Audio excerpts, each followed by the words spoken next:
très bons souvenirs de maternelle, vraiment de petite section, mais ça je pense que c'était le cadre, c'est-à-dire que je suis né en Afrique et j'ai passé pas mal de temps en Côte d'Ivoire, dans un monde un peu idéalisé d'enfants. J'ai vécu 20 ans en Hongrie, donc je suis hongroise. Après j'ai vécu dans d'autres pays plusieurs années. Et je pense que c'est très différent, effectivement. Moi, de mon enfance, je garde un souvenir assez différent que je peux voir aujourd'hui. C'est deux facteurs, en fait. D'une part, parce que c'est une culture très différente. Quand même, bon, on est en Europe, mais c'est une culture très différente de la culture française. Et puis, d'autre part, parce que le monde évolue tellement vite avec les nouvelles technologies au final, c'est un facteur aussi. Peut-être aujourd'hui, je vivrais complètement autrement mon enfance, même dans mon pays, qu'à l'époque communiste. Je ne sais pas si c'est le modèle éducatif en lui-même ou c'est l'environnement qui fait que j'en ai des très bons souvenirs. Je pense qu'un petit peu des deux. En tout cas,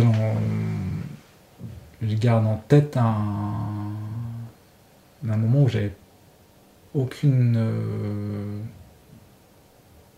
inquiétude, aucune peur, aucune appréhension à aller à l'école, à apprendre, à être là-bas. Voilà, ça c'est... Qu'est-ce que tu peux décider par toi-même? Qu'est-ce qui est imposé, je dirais, mais qu'est-ce que, dans toutes ces contraintes actuelles, quels sont les choix que tu peux avoir et quels sont du coup les possibles dans le domaine éducatif, quoi.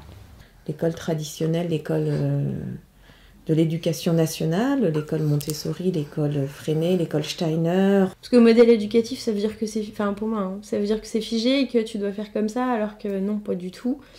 C'est en fonction de chacun, c'est prendre ce qui te vient, ce qui te convient, et faire ta petite sauce et te le reproduire pour toi, quoi. On les formate beaucoup, on leur apprend de gérer en fait la pression que même les parents ou les enseignants ont dans la société. Aujourd'hui, on est plutôt dans un monde de compétition et non pas de reconnaissance de soi. C'est un peu différent. Quand on fait de la compétition, on ne se reconnaît pas forcément soi, on se reconnaît soi par rapport à l'autre. Alors que je pense qu'il y a une éducation qui devrait plutôt être basée sur la connaissance de soi, tout seul par rapport à soi. On réfléchit aussi beaucoup sur d'autres modèles de vie. Alors c'est ce qu'on appelle habitat groupé, vulgairement parlant.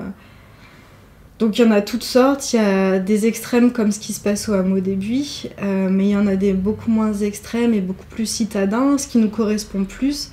Voilà, des projets d'habitat groupé où on construit en collectif pour avoir une vie solidaire, entraidée et respectueuse. Moi, je prends ce qui me convient à moi et à mes enfants en fonction de notre histoire, de ce qu'on a envie de partager avec nos enfants, de nos valeurs, voilà.